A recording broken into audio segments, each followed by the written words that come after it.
এরপরে প্রশ্ন হলো, রমজানের তারাবির নামাজ প্রত্যেক মসজিদে খুবই স্পিডে পড়ানো হয়।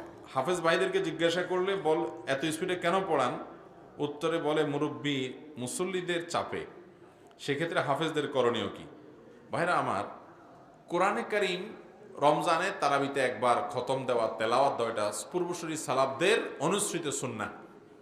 এটা করতে পারলে ভালো হয়, কিন্তু খতম দিতে গিয়ে যদি তুফান মিল মার্কা তা খতম দেন এবং কি পড়েন ওটা হাফেজ সাহেব ছাড়া আর আল্লাহর জমিনে মানুষ খুব একটা বুঝে না, পিছনে মুসল্লিরা শুধু শেষে ইয়ালামুন আর তালামুনের টান শুনে আর বাকি কিছু না বুঝে, তাহলে এই খতম তারাবির কোনো মানে হতে পারে? এর চাইতে বরং সূরা তারাবি পড়া ভালো। এর চেয়ে বরং, এত যদি আপনার সময় কম থাকে, আপনি সূরা তারাবি পড়েন, আপনার খতম তারাবি পড়তে বলছে কে? খতম তারাবি যদি পড়েন তাহলে হুলস্থুল করতে পারবেন না।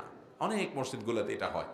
ভাইরা আমার, একটু আস্তে আস্তে হাফেজ সাহেবরা যদি তারাবি পড়ায়, তাতে 10 মিনিট বা 15 মিনিট সময় বেশি লাগবে, এর বেশি লাগবে না। এই 10-15 মিনিটের জন্য আমরা দেখা যায় অস্থির হয়ে যায়, পাগল হয়ে যাই। এবং আজকাল মুসল্লিরা হাফেজ সাহেবের যোগ্যতা প্রমাণ করে কয় মিনিটে শেষ করছে, বলে যে আমাদের হাফেজরা খুব তুখোড় হাফেজ, কারণ এরা মাত্র 50 মিনিটে শেষ করে দিছে। পাশে মসজিদে হাফেজ, তার 5 মিনিট বেশি হয়েছে। এটা বুঝে না, যার টাইম যত বেশি লাগে তার নামাজ তত মানসম্মত হয়, সে হাফেজ তত ভালো হয়। আচ্ছা, আপনারা যারা সাইকেল চালাতে জানেন, সাইকেল জোরে চালানো সহজ না আস্তে চালানো সহজ? কয় জোরে চালানো সহজ বলে? আপনারা যদি আমি বলি একটা বাচ্চা যেরকম হাঁটে ওরকম আস্তে সাইকেল চালান তো পারেন নাকি? দেখেন তো, নতুন নতুন যখন সাইকেল চালানো শিখে মানুষ, দেখবেন যারা শিখাইতে যায় ধরে রাখা যায় না, হনহনায় দৌড় দেয়, ঠিক না? কিন্তু আস্তে আস্তে চালাতে গেলে পড়ে যায়, এটা পারে না। ঠিক একইভাবে যারা গাড়ি চালায়, গাড়ি ড্রাইভ করে, খুব আস্তে আস্তে পিঁপড়ার মতো গতিতে চলবে, এটা সহজ না।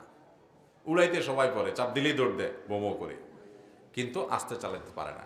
ঠিক একইভাবে অনেক হাফেজ আছে দেখবেন যে পড়ে চলে যাচ্ছে, তারা আস্তে আস্তে পড়তে পারে না, এরপর আর সে পারে না। তো এই জন্য যে হাফেজ যত বেশি সময় নিয়ে তারাবি পড়ে, তার তারাবি, তার নামাজ, তার তেলাওয়াতের কোয়ালিটি, মান তত উন্নত। মাত্র 10-15 মিনিটের বেশ কম হয়। এই জন্য মুসল্লিরা কেউ যদি ডিস্টার্ব করে হুজুরের হাফেজ সাহেবকে, আপনারা বাকিরা হাফেজ সাহেবের পাশে থাকবেন যে না, আমরা হুলস্থুল মার্কা পড়া পড়বো না, তুফান মিল মার্কা নামাজ পড়ে লাভ নাই। নামাজ যদি সুন্দরই না হয়, নামাজ পড়ে কি লাভ? অতএব তারাবি আস্তে আস্তে পড়বেন তো ইনশাআল্লাহ।